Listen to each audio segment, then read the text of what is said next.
Hello, Happy New Year. I am Turiya Wild Rose. If you're new to my channel, you are so welcome here. And if you've been riding the waves of this crazy and beautiful life with me for a while, then nice to feel you here. Today, I would like to speak to integrating our wounded masculine, our internal wounded masculine. I'd like to share a bit about what this even means and what this means for our life and our relationships. And then we'll just see where it goes from there.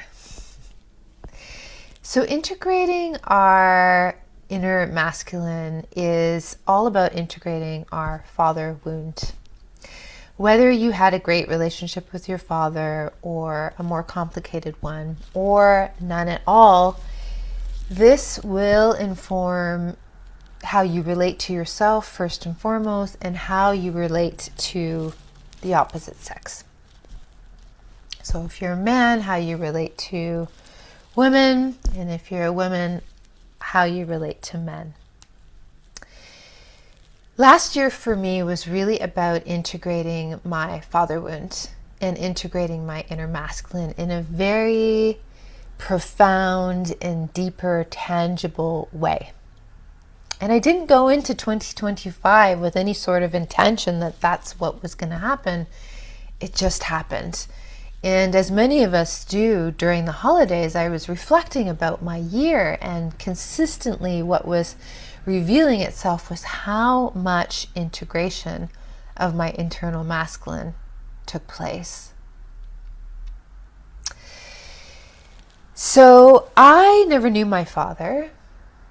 I met my birth mother in 2010, and the gist of the information I got about my birth father was that he was a revolutionist from South America, a fighter really devoted and dedicated to challenging the government and challenging issues of injustice.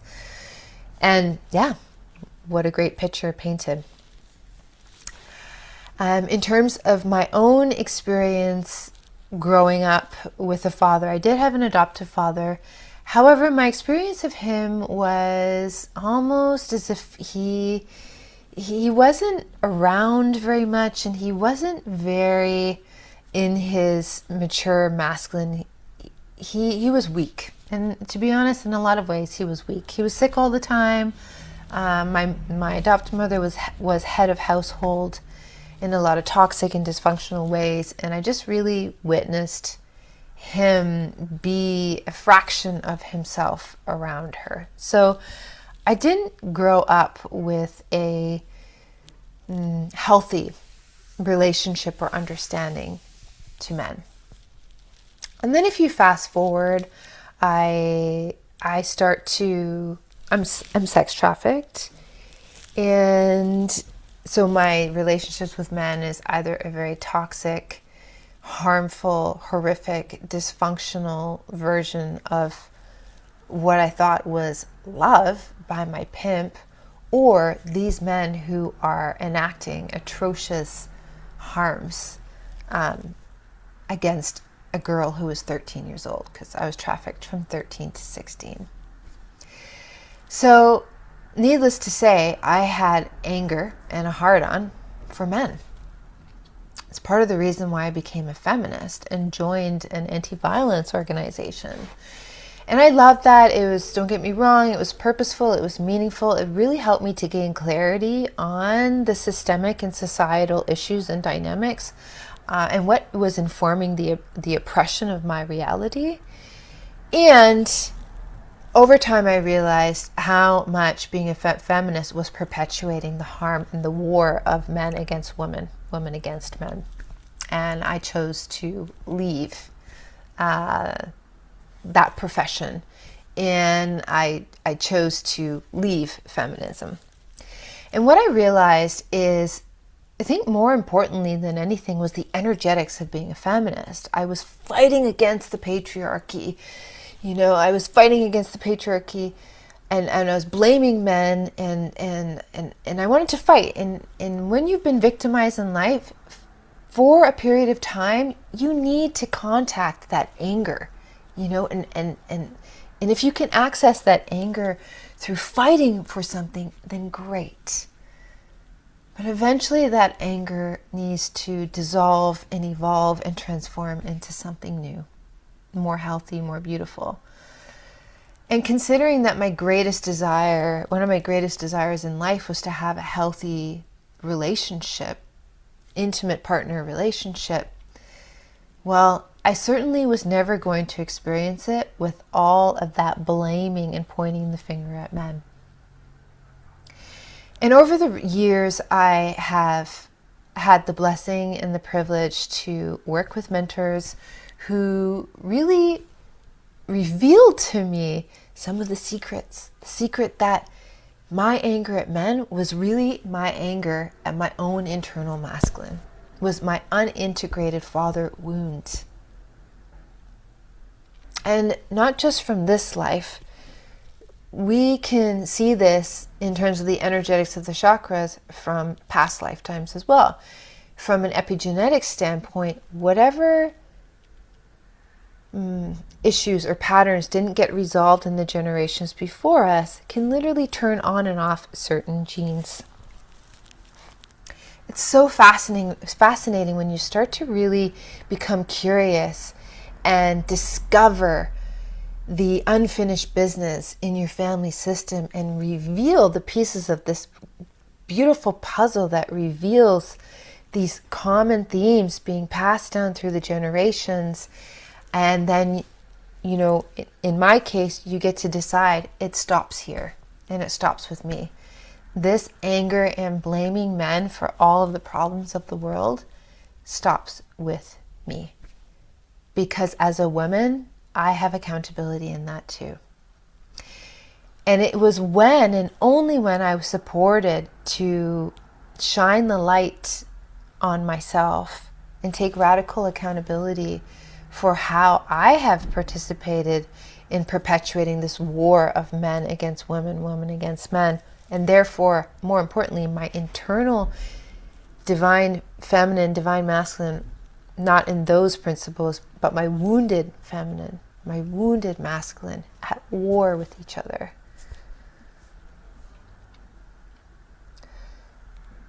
So 2025 and my reflection of the year was really this beautiful opportunity of deepening the integration of my father wound and therefore my internal masculine. And it wasn't easy. I had to really look at some parts of myself that I struggled to look at. And considering that I am the next generation of a long lineage of ancestors, whatever didn't get processed in the generations before us then becomes our responsibility to process, until we realize it's really not our responsibility. So with this processing or integrating of my inner masculine, my father wound over this last year, came a lot of guilt and shame. My patrilineal line carried a lot of guilt, a lot of shame about some of the decisions they had to make in survival. Some of them were involved in criminal activity. Some of them made business decisions that were questionable at best and harmful at worst. And ultimately, putting myself in my patrilineal line shoes, well, actually reminds me of the parable in the Bible. And I'm not Christian, but I do find this parable very helpful. When, people are saying to stone, I wonder, some woman who did something harmful, or someone who did something harmful. And the point of the story is, Jesus says, "He who is without sin cast the first stone." And that was a huge part of what I had to settle into this last year. It's like, For sure, I've done things that have been questionable in my 45 years of life. I have created harm. Usually not intentional, but when we are living in survival and fear, that can just be a natural outcome of the impacts of survival consciousness and fear. And so I believe many of our ancestors, my patrilineal line, probably your patrilineal line, did their absolute best. Did their absolute best to survive long enough so that I could be here. And yeah, they had to make questionable decisions that created harm at times. And yet I'm here. So a cautionary statement is I'm not taking away accountability because reconciliation can only happen when truth happens. So if I'm not willing to come to the table, or you're not willing to come to the table, or women aren't willing to come to the table, and men aren't willing to come to the table without first acknowledging the truth of the reality that we have experienced, then there can be no reconciliation. There is no reconciliation without truth. And that is relatable whether you're talking about the big picture political issues, or in your house with your partner, with your children, with your dear friends. So the point of all of this is, if you are a feminine, and I'm going to say feminine because, yes, while this is relatable to self-identified women, you may be a feminine, or your feminine principle might be acting out a dynamic that is repeating itself and not serving you, as can your masculine, whether you are a self-identified male or not. But what I want to say to the feminine is, if you are noticing that you have a pattern of attracting the same kind of wounded masculine, then it's not all them. It's not all them. And actually, you're blaming and constantly pointing the finger and playing the victim only serves to maintain the war.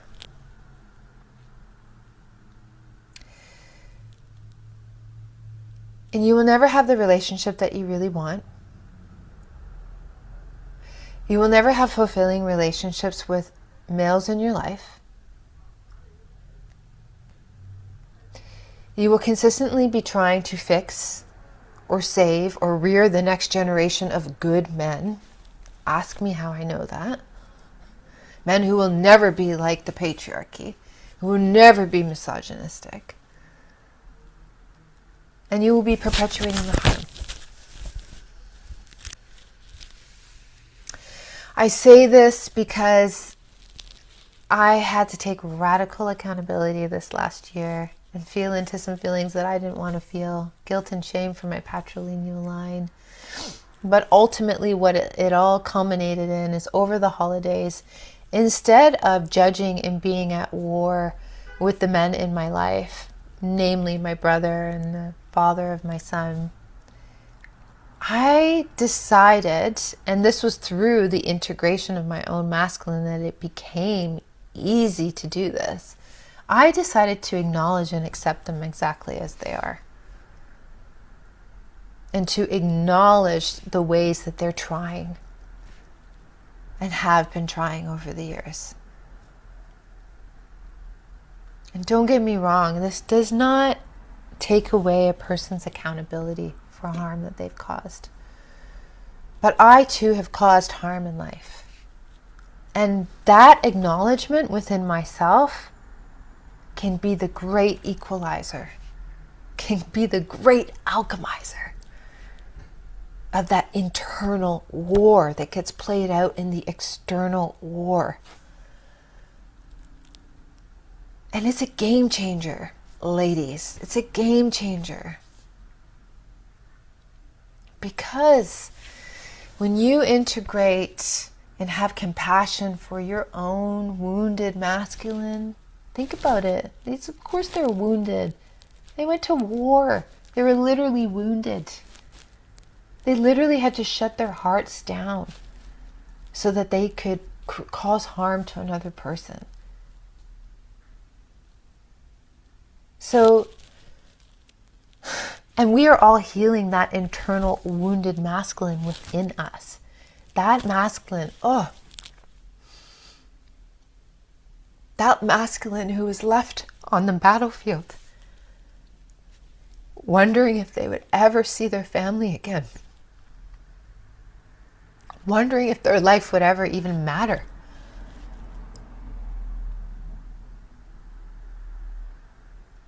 That's what we're contending with. And so I had to hold and have compassion for that man who made, that masculine who made decisions in survival and had to shut their heart down in order to survive, in order so that I could be here today.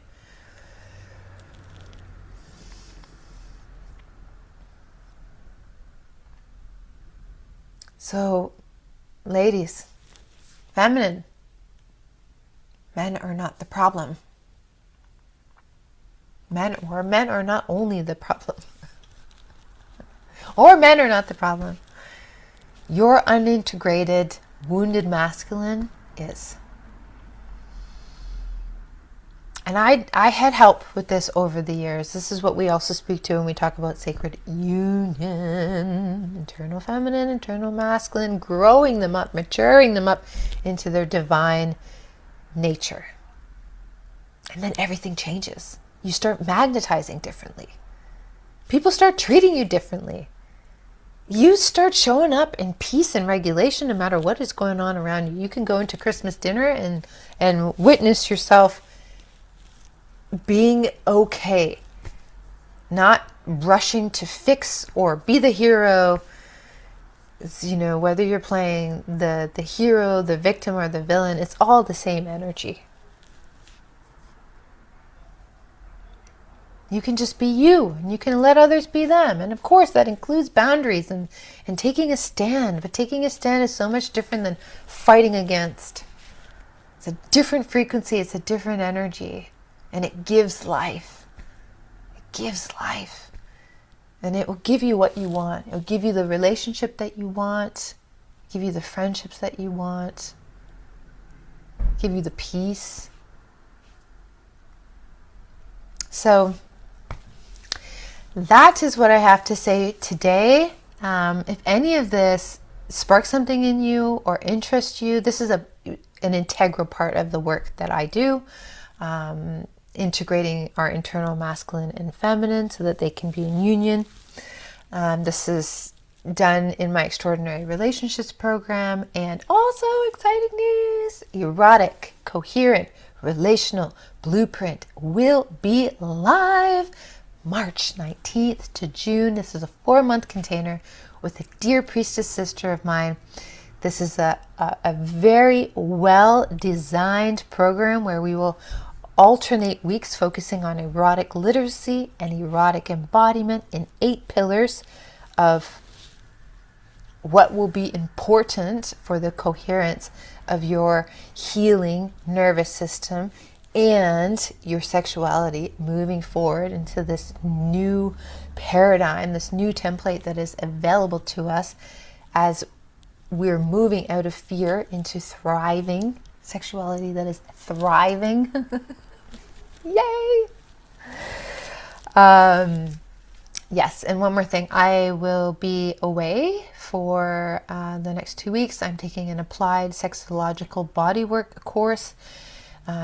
So a lot of great embodied transmissions available to share with all of you in both of my programs and just in life and the way I live, move, and breathe.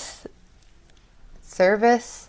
Yeah, and I'm so excited. But what this will also mean is I might not be doing another video until the container is complete on the 21st, but I'm so excited. I'm so excited for what that transmission will be and all of the new sexological wisdom to share and integrate with all of these other teachings that I share. So stay tuned. I might still come on the 14th or the 19th when we get days off, but those might truly be rest days. We will see. I just want to, and as part of my divine masculine, I want to create transparency and clarity in your being able to trust, my consistency. And I do want to be consistent. And I deeply honor my feminine energetics and what this beautiful body needs. Okay. I love you. I love you. Thank you for joining me here. Thank you for spending some time with me. Deep breath in.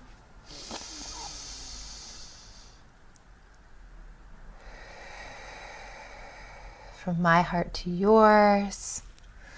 Have a beautiful day, and I'll see you soon.